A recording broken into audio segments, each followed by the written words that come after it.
5 seconds to go.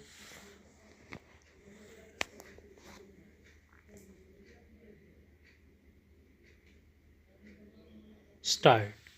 Sir, I rise to support the bill brought forward by the Honorable Deputy Minister in the Ministry of Finance. Banking is a service of vital importance to industry, commerce, and agriculture. It is concerned with the creation of credit money and its distribution between various users, such as industry and agriculture, or between institutions and individuals. In fact, the smooth working of a modern economy depends on the proper regulation of credit with which the banks are concerned.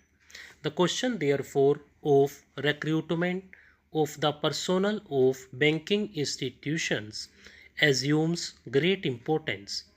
The Banking Commission has recommended the establishment of such a commission in its report in 1972.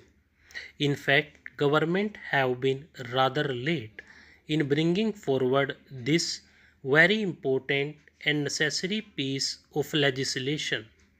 Before nationalization, some of the big commercial banks had made some arrangements of their own for recruitment of their staff.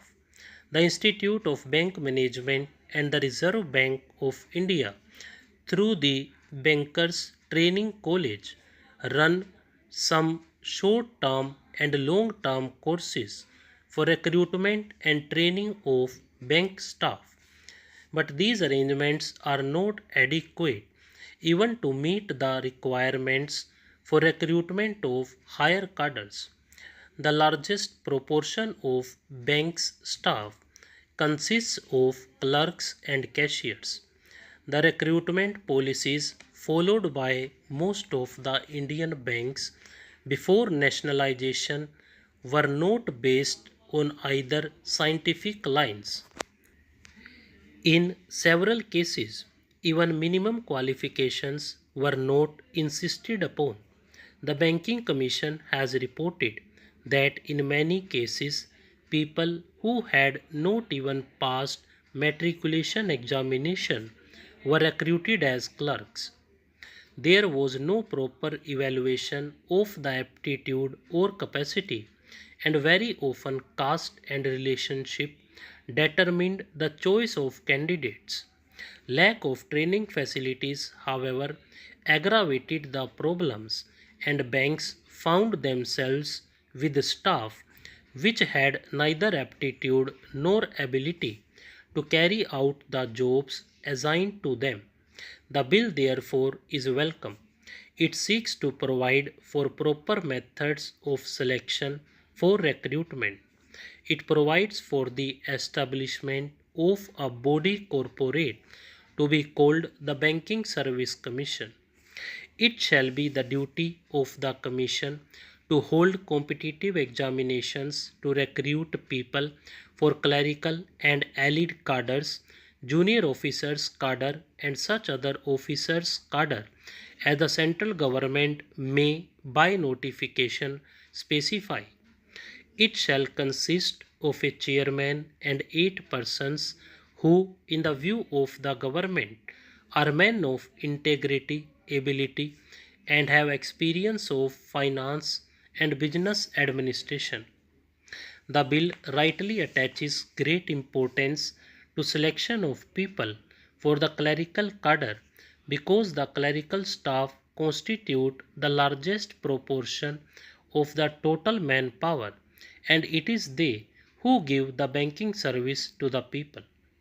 Rapid expansion of banking ensures further that many of them will soon get promotion to the officers' cadre. It has been estimated that every clerk can hope to reach the officers' cadre in 10 or 12 years' time.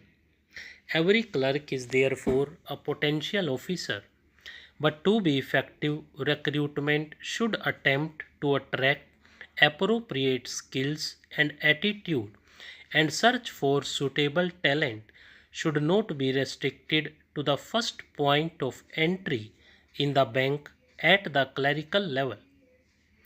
It should also be extended to attract sufficient number of persons who possess executive skill.